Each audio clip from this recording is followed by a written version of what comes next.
అందరికీ వందనాలు. ఈరోజు బైబిల్ రీడింగ్లో ఆదికాండము 33వ అధ్యాయం నుండి. యాకోబు కన్నులెత్తి చూచినప్పుడు ఏశావును అతనితో 400 మంది మనుషులను వచ్చుచుండిరి.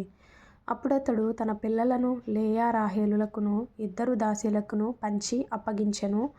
అతడు ముందర దాసీలను వారి పిల్లలను, వారి వెనుక లేయాను ఆమె పిల్లలను, ఆ వెనుక రాహేలును యోసేపును ఉంచి తాను వారి ముందర వెలుచు తన సహోదరుని సమీపించే వరకు 7 మార్లు నేలను సాగిలపడెను. అప్పుడు ఏశావు అతనిని ఎదుర్కొన పరుగెత్తి అతనిని కౌగలించుకొని అతని మెడ మీద పడి ముద్దు పెట్టుకొనెను. వారిద్దరూ కన్నీరు విడిచిరి. ఏశావు కన్నులెత్తి ఆ స్త్రీలను పిల్లలను చూచి, వీరు నీకేమి కావలెనని అడిగినందుకు అతడు, వీరు దేవుడు నీ సేవకునికి దయచేసిన పిల్లలే అని చెప్పెను. అప్పుడు ఆ దాసీలును వారి పిల్లలును దగ్గరకు వచ్చి సాగిలపడిరి. లేయాయు ఆమె పిల్లలును దగ్గరకు వచ్చి సాగిలపడిరి. ఆ తరువాత యోసేపును రాహేలును దగ్గరకు వచ్చి సాగిలపడిరి. ఏశావు నాకు ఎదురుగా వచ్చిన ఆ గుంపంతయు ఎందుకని అడుగగా అతడు, నా ప్రభువు కటాక్షము నా మీద వచ్చుటకే అని చెప్పెను.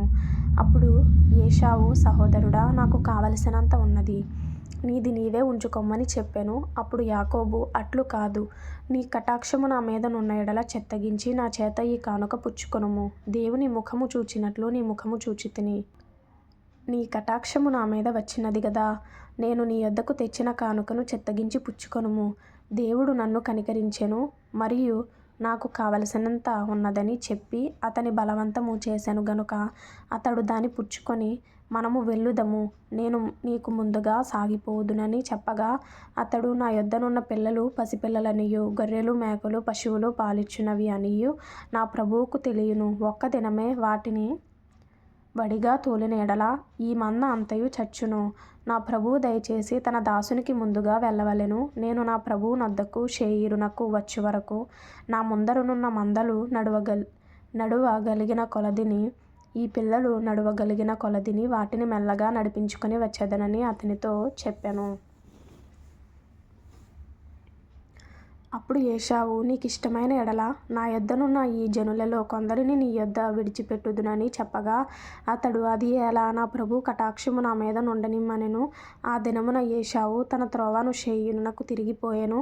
అప్పుడు యాకోబు సుక్కోతుకు ప్రయాణమైపోయి, సుక్కోతు అంటే కింద ఫుట్నోట్లో పాకలు అని ఉంది, ప్రయాణమైపోయి తనకొక ఇల్లు కట్టించుకొని తన పశువులకు పాకలు వేయించెను. అందుచేత ఆ చోటికి సుక్కోతు అను పేరు పెట్టబడెను.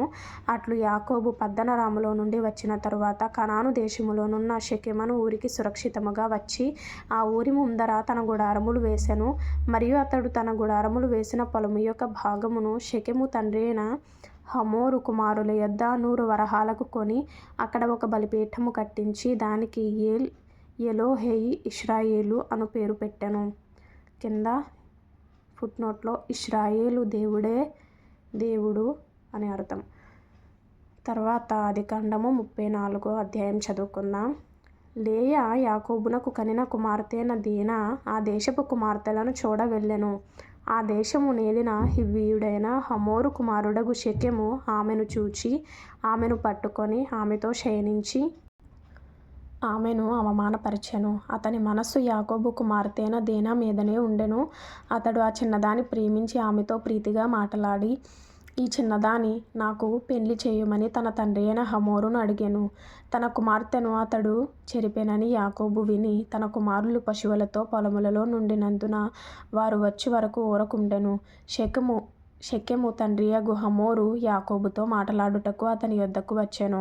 యాకోబు కుమారులు ఆ సంగతి విని పొలములో నుండి వచ్చిరి.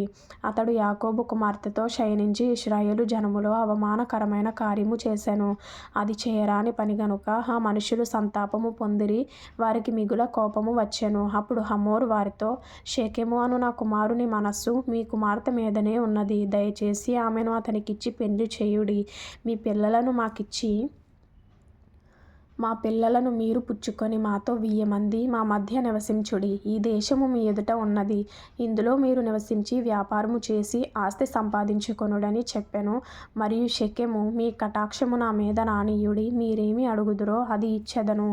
ఓలియు కట్నమును ఎంతైనను అడుగుడి, మీరు అడిగినంత ఇచ్చెదను. మీరు ఆ చిన్నదాన్ని నాకు ఇయ్యుడని ఆమె తండ్రితోనూ ఆమె సహోదరులతోనూ చెప్పెను.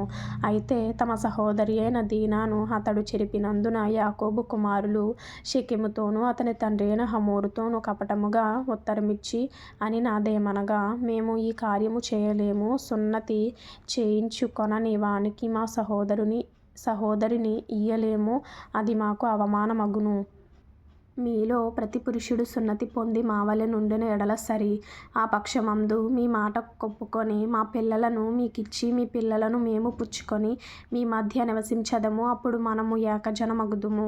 మీరు మా మాట విని సున్నతి పొందని ఎడల మా పిల్లను తీసుకొని పోవుదుమని చెప్పగా, వారి మాటలు హమోరుకును హమోరు కుమారుడైన షెకెముకును ఇష్టముగా నుండెను. ఆ చిన్నవాడు యాకోబు కుమార్తె యందు ప్రీతి గలవాడు గనుక అతడు ఆ కార్యము చేయుటకు తడవు చేయలేదు. అతడు తన తండ్రి ఇంటి వారందరిలో ఘనుడు.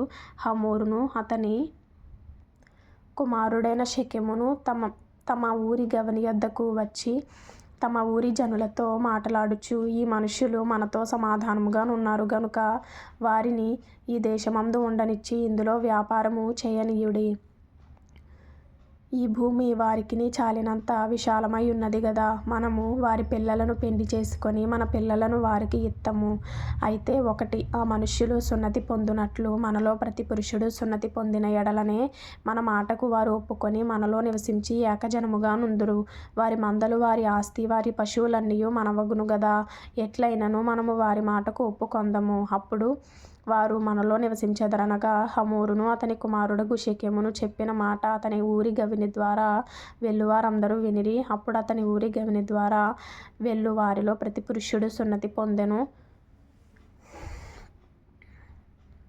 3వ దినమున వారు బాధపడుచుండగా యాకోబు కుమారులలో నిద్దరు అనగా దీనా సహోదరులైన షిమ్యోనును లేవియు తమ కత్తులు చేతపట్టుకొని ఎవరికి తెలియకుండా ఆ ఊరి మీద పడి ప్రతి పురుషుని చంపిరి. వారు హమోరును అతని కుమారుడైన షెకెమును కత్తివాత చంపి షెకెము ఇంట నుండి దీనాను తీసుకొని వెళ్ళిపోయిరి. తమ సహోదరిని చెరిపినందున యాకోబు కుమారులు చంపబడిన వారు ఉన్న చోటికి వచ్చి ఆ ఊరు దోచుకొని వారి గొర్రెలను, పశువులను, గాడిదలను, ఊరిలోనిదేమి పొలములోనిదేమి వారి ధనము యావత్తును తీసుకొని వారి పిల్లలనందరినీ వారి స్త్రీలను చెరపట్టి ఇండ్లలోనున్నదంతయు దోచుకొనిరి. అప్పుడు యాకోబు షిమ్యోనును లేవిని చూచి, మీరు నన్ను బాధపెట్టి ఈ దేశ నివాసులైన కనానీయులలోను పెరిజ్జీయులలోను అసహ్యునిగా చేసితిరి. నా జనసంఖ్య కొంచెమే. వారు నా మీదికి గుంపుగా వచ్చి నన్ను చంపెదరు. నేనును నా ఇంటివారును నాశనమగుదుమని చెప్పెను. అందుకు వారు వేశ్య ఎడల జరిగించినట్లు మా సహోదరి ఎడల ప్రవర్తింపవచ్చునా అనిరి.